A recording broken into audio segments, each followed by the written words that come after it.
right, so now we're in our last group for this chapter where we're going to focus in on the kingdom fungi. So this is going to be looking at different types of fungus. So when we're talking about this group, they are in the domain Eukarya. This is the kingdom fungi, and we do see that there are some general characteristics that are going to be present in this group. This includes the fact that they are made of eukaryotic cells. They are also multicellular with a few exceptions. Okay, so they're multicellular with a few exceptions. We also see that these guys are non-motile. They do not move on their own. Okay. They are also heterotrophic, meaning they're going to consume their food, but they're going to do it through absorption, which is extracellular digestion. This is where they liquefy their food and they suck it up like a sponge. Okay, and they're going to consume it that way. We also see that they reproduce asexually as well as sexually. They have both cycles when we talk about this group. So they're going to use both sexual reproduction and asexual reproduction. But both of these, no matter if it's sexual or asexual, they are going to result in spore formation. So spores are going to be a key thing found in the group fungi. Now, spores are for reproduction, not for survival. We saw spores earlier when we were talking about like endospores for bacteria and spores in some of the protists, and those are for survival. These guys are not for survival. They are for reproduction.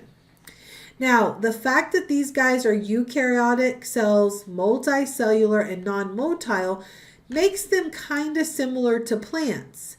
However, they are different from plants because they are not autotrophic. They don't make their own food. They have no chloroplasts or chlorophyll, so they're not going to have that green pigmentation for photosynthesis. And they have cell walls, but their cell walls do not have any cellulose, which is a sugar. They have a different sugar that we call chitin or chitin that is present. When we take a look at fungus, we do see that again they have some similar structures that are present. One being something called hyphae. Hyphae are these little filaments or strings that make up what we call the mycelium. Well, what's a mycelium? Well, the mycelium is the mass of hyphae that makes up the body of the fungus. So if you look here at this picture of a mushroom, you'll see that there's all these little filaments. Those are called hyphae. And then all the filaments put together are the mycelium, okay? The body of the fungus. We then see that some of this hyphae may have cross sections or divisions to them. If they do, they have what we call septum in their cell walls. Okay, so they have something called septum. And you can see that they have these divisions in this first one. You can see the septi hyphae. But in the second picture, there's no cross bridges. Those guys are aseptic. So when you put A in front of the word, it means without. So that's without septum. They don't have them. Okay. Some continued structures is the cell wall. They do have a cell wall that is composed of chitin or chitin that is present. The only unicellular fungus is yeast. So you make sure that you know yeast is unicellular. It is round and it's not associated with the hyphae that we saw on the last slide. And we do see that they reproduce asexually through budding. And you can see that in the picture here where you have the yeast and it's budding where a little small one is coming off. Okay, that's going to be a new little yeast cell. And so guys, the yeast you buy at the store for baking is actual living things. It's an actual living fungus. And when you feed it the sugars and stuff like in your bread, it causes the bread to rise due to releasing the gas of carbon dioxide. Okay, so it is a living thing. We also see that when we look at fungus, a lot of them are going to reproduce by spores. These spores are the reproductive cells that grow a new organism. They do disperse by the wind normally. So you can see here in the picture, they're making these little circles and they get dispersed by the wind. These are produced as a result of both asexual life cycles as well as sexual life cycles. So it depends on the type of fungus, but we do see that they can make these little spores and they can then release them to grow more fungi. When we talk about the fungus group, we do see that there are 3 basic subgroups, or called phyla. We are going to omit the 4th one, that is the aquatic fungi. We're not going to talk about them, but we are going to talk about the other 3. So the first group we're going to look at are the zygomycota. The second is the asciomycota, and the third is the basidiomycota. Now with these 3, the reason they're in different groups is based on where they store their spores and where they produce their spores. They each have special structures that they produce them in. And so because of that, they get put in separate groups. Okay, so they are going to be put in groups based on their life cycle. We also see that if we look at their DNA closely, the comparative anatomy and the comparative molecular structures, they are different as well. So that also puts them into different groups. So let's look at a little chart here where we're going to be looking at the phylum. So they're listed, and then the sexual reproductive structure. We'll also see if they have septa or the cross walls present or absent, and then an example of each. So the first group is the zygomycota. They are going to produce spores in the zygospore area. These guys do not have septa, so they do not have cross walls. And one of the best examples is black bread mold. Okay, so black bread mold is one of the best examples of zygomycota. The next one is the ascomycota. This one has 2 kind of subgroups. In some cases, they're going to produce their spores in an asci type structure. It's kind of like a cup, and that's how they're going to release their spores. They do have cross walls or septa, and this is known as the sac fungi because of that sac-like structure. The next one is the ascomycota that lack the cup, the asci. These guys are going to have septa present, and they are known as the imperfect fungi. And one of the best examples of this one is penicillin, which is an antibiotic. We then have the basidiomycota. They are going to produce their spores in a basidia or club-like structure. They also do have septa, and they are known as the club fungi. And this is what you would normally think of when you think of a mushroom. So guys, if we look here, these structures are the ones who produce the actual spores. So the zygospore, the asci, and the basidia. They're going to actually produce the spores that are going to be released. So let's take a closer look at the phylum Zygomycota. This again, best example is black bread mold. It's the mold that grows on your bread. This is known as a rhizopus. Okay, so this is a rhizopus type of mold. And during sexual reproduction, the spores are going to produce in these zygospores. And you can see them here in a blown up picture of the microscope. They do have aseptic hyphae, meaning they do not have the cross bridges, no walls or cross walls there. Most of these guys are saprotrophic, so they're going to decompose and get rid of the dead decaying material. They are going to be the recyclers, okay? Some though, if they get inside of you, they could cause opportunistic infections. These infections that can be caused by fungus are called mycoses. Okay, so they could, if they get the opportunity, they could make you sick. That's why they're known as opportunistic. Okay, it doesn't happen that often, but they could. Okay, so this is the phylum Zygomycota. The next one is the phylum Ascomycota. This is the sac-like fungi. This is going to be the cup fungi and yeast. They fall into this particular group. Now, during sexual reproduction, they do reproduce by spores, and they put them in this ascus type structure, which is kind of like a cup that's present. These guys account for about 75% of all fungi. So they are a very large group of fungi. There's 2 main groups. There's the sexual Ascomycota. These guys are things like baking and brewing yeast would fall into this group. Morels and truffles, if you've ever heard of like where they train pigs to take truffle hunting, they are going to go and look for these types of fungus. Okay, you have to get it though, get the pig out of the way before the pig eats them because they love to eat them. That's why they can find them. But you have to get the pig out of the way and dig them up yourself if you want to use them. They also, though, have some versions that are parasitic to plants. They're a type of parasite to plants. You can see the first example over here is like the Dutch elm disease. See the elm tree where half of it has leaves and half of it doesn't. The part that doesn't is being affected by the fungus, and so it's trying to stop it from spreading, but it is causing issues for the tree. And the second picture, you can see the leaf curl fungi and mildews that are happening. And so the red on there is showing how the leaves are curling improperly and it's causing issues for the plant.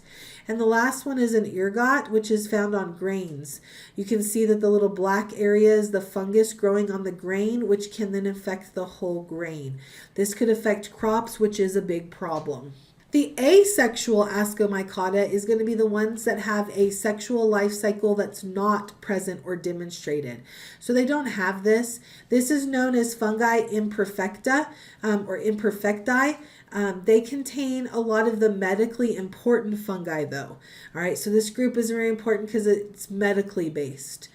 These guys can cause mycoses or types of fungal infections. They can be present on the skin. They can also go deeper into our tissues, and they could cause systemic infections if left untreated. Okay, so normally they're more superficial, they're on the skin, but they could go deeper. One of the big examples of this is, so we see the first group here that's very superficial is the tinea group. This is a cutaneous dermatophyte, meaning it grows on the skin. It causes issues with your skin. Examples of this are ringworm. Ringworm, guys, is not caused by a worm. It's caused by a fungus.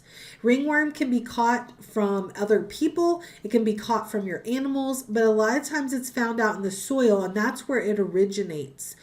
So the dog gets into the soil, gets ringworm, it then gives it to you. Kids can get ringworm by playing outside. So that is what we see. Another example is athlete's foot, which you can see here. Athlete's foot is where the fungus starts to grow on the skin, cracking the skin between the toes.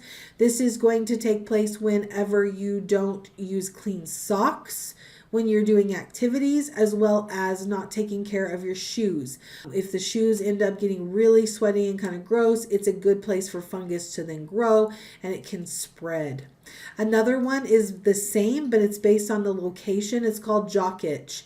Okay, so it's not on the feet, it's in the groin area, but it has a similar issue where it causes breaking of the skin and a rash. It's very itchy, and so it has potential then to get more infected because you scratch, just like with your foot. All right, and so those are some examples. The next one is the aspergillosis. Aspergillosis causes swimmer's ear. This happens with individuals who swim on a regular basis because the chlorine a lot of times will kill off a lot of good bacteria and all, and this fungus can then take over. It also can cause more deeper lung infections as well. So the last one on here is candidiasis. Candidiasis, one of the best examples of an infection caused by this type of fungus is thrush. This is what causes a breakout of fungal infection in the mouth, especially in children. As they place things in their mouth, it can cause them to develop thrush. It causes little white dots inside their mouth, cheeks, and on their tongue. This is also the same bacteria that causes vaginitis, or what we would call yeast infections in women. Okay, and so this is what we would see present. And the main type of fungus that does this is Candida albicans that causes both of these. It's just based on the location that they're found in. A lot of women develop yeast infections after they've been on antibiotics because it gets rid of the bacteria, and then the fungus can then flourish. We say the same thing with kids. If they've been sick and they've been taking antibiotics, they then could develop thrush. Okay, and so that's what can occur there. The last group we want to talk about in more specific detail is the phylum Basidiomycota. This group is the club fungi, and these are the ones we think of most when we think of fungus. These are the mushrooms, the toadstools, the puffballs, the little shelf fungi that look like little shelves growing on trees. This is the group that we would normally think of as a fungus. These guys do reproduce using sexual reproduction with their spores, and they put them into a kind of club-like structure when we're talking about the basidia. So when we're looking at the basidiomycota, we do see that these are also known as the basidiocarps. That's the fruiting body or cap that you can see above the ground. They are the ones responsible for what we call rusts and smuts. These guys will parasitize cereal crops like grains, barley, wheat, that kind of stuff, taking out crops. So you have to be careful with that. On the other hand, some of them are delicacies because they can be eaten. These are like portobello mushrooms or shiitake mushrooms. They are used a lot of times in cooking and for food. But a lot of mushrooms are also poisonous. So being in nature and just eating a mushroom that you don't know is not very smart, because a lot of these are poisonous as well. Now, if we are talking about the idea of fungus as a whole, most of these are free living and they are saprotrophic decomposers, meaning these basidiomycota are going to decompose the dead material, and especially like in a forest or rainforest, they're going to grow on like a dead tree that falls or plants, and they're going to recycle that so that the living plants and all can have more to use. So it's going to put those nutrients back into the ecosystem. Now, because of this, they are really important because they recycle. And so they're actually not really part of the food chain in the sense of where the chain goes from producer to consumer to consumer to consumer, but they do go from consumer back to the grass. So this is kind of what we call the circle of life. If you've ever seen Lion King, where he talks about how we eat the antelope eat the grass and we eat the antelope, but then when our bodies die, we go back to the grass. Okay, it's a kind of circle that happens, and that is done by these decomposers. And so this is where the organics like proteins, carbohydrates, and lipids can be recycled, as well as inorganics like your carbon, hydrogen, nitrogen, oxygen, phosphorus, and sulfur. So a lot of those chemicals that make up proteins, carbs, and lipids can be recycled so that they can be reused in the food chain. Now, some of the symbiotic relationships that we can actually see in the group of fungi are going to be with parasitism. So we do see some parasites. In plants, they can have relationships where they cause rusts and smuts, as well as what we call ergot, which affect grains. Like you can see here, this is on rye, and you can see that the fungus is growing on there. We also see leaf curl can be a problem. You can see these leaves are curling up. Sometimes leaf curl is caused by a virus, but other times it's caused by a fungus. The next one is the Dutch elm disease that we talked about a little bit earlier. And you can see in the tree that part of the tree is dying due to that. And this one is spread by an actual vector of a beetle called the bark beetle. And then we also can have mildews. Mildews are going to be where a powder starts to form on the leaves, causing the leaves to not be able to do photosynthesis, and again, affecting the plant and the crops. Okay. Some other parasitism that we see that cause issues for us, like with man, these are going to be the ones that make us sick, and we call them mycoses. Okay, so cutaneous mycoses are on the skin, systemic is inside the body. These guys are medically important, and they are going to cause things like ringworm, athlete's foot, jock itch, yeast infections like thrush, and vaginitis, which we talked about previously. One thing we didn't talk about, though, is treatment.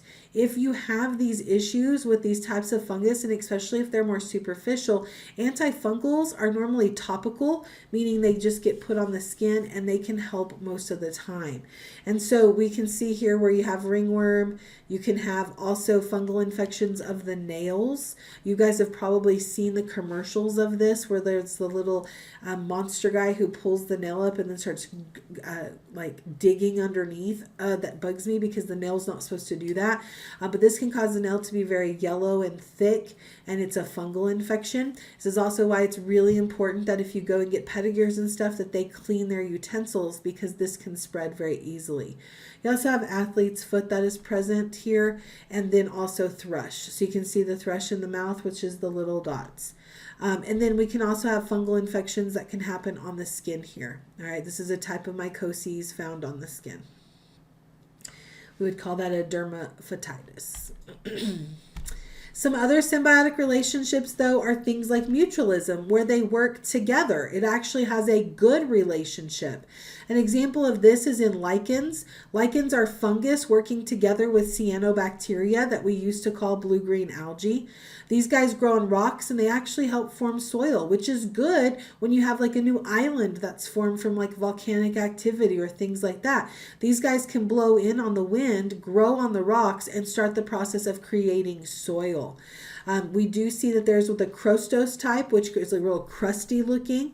There's also the fructose type, which is more bushy and shrubby looking, and the foliose, which looks more leafy, kind of like a plant. The next one are the mycorrhiza. The mycorrhiza are fungus-like roots. These are found with plants, where fungus works with the roots of the plant in order to help the plant get the nutrients it needs. It does this in order to increase surface area in the plant roots, and it increases absorption. We see that a lot of farms and stuff will utilize this in order to help their crops yield more. They'll be able to be healthier, bigger plants, and yield more of the crop that they want in their harvest. Some general economic importance, we do see that they help produce medicines. We find that a lot of fungus help make antibiotics. Penicillin is one of them. They accidentally discovered it in the process of growing bacteria, and the fungus contaminated their plate, and it caused them to see that the bacteria didn't grow next to the fungus because it produced a chemical. We call that penicillium. There's also cyclosporin, which is a type of antibiotic that comes from a fungus. For production of food, we do see that certain cheeses like Roquefort and Brie, as well as soy sauce, fungus is used to help produce those types of foods. We also see that they're used in making leavened bread, so the bread to rise with yeast, as well as different types of beer and wine. They'll use different types of yeast in order to, and fungus to give certain tastes and different kind of fermentation that's present. And we also see that they can just be used as delicacies on their own. We can cook with them on their own without them being added to anything. And these are things like truffles, morels, shiitake, and portobello mushrooms. Now remember, we don't just eat any kind of mushroom because some of them are deadly and poisonous. We also see that there are some mushrooms who also produce the hallucinogens like LSD. So LSD is a type of drug that comes from mushrooms. You may have heard of like shrooms before. This is going to affect the brain. It's a neuro kind of toxin in a sense, affecting the brain, and causes the person to hallucinate when they are taking those mushrooms. So you have to be careful with some of that as well. So again, mushrooms in nature, you don't just go out and eat them because some of them could be poisonous. All right, so this finishes up fungi. If you have any questions, please let me know.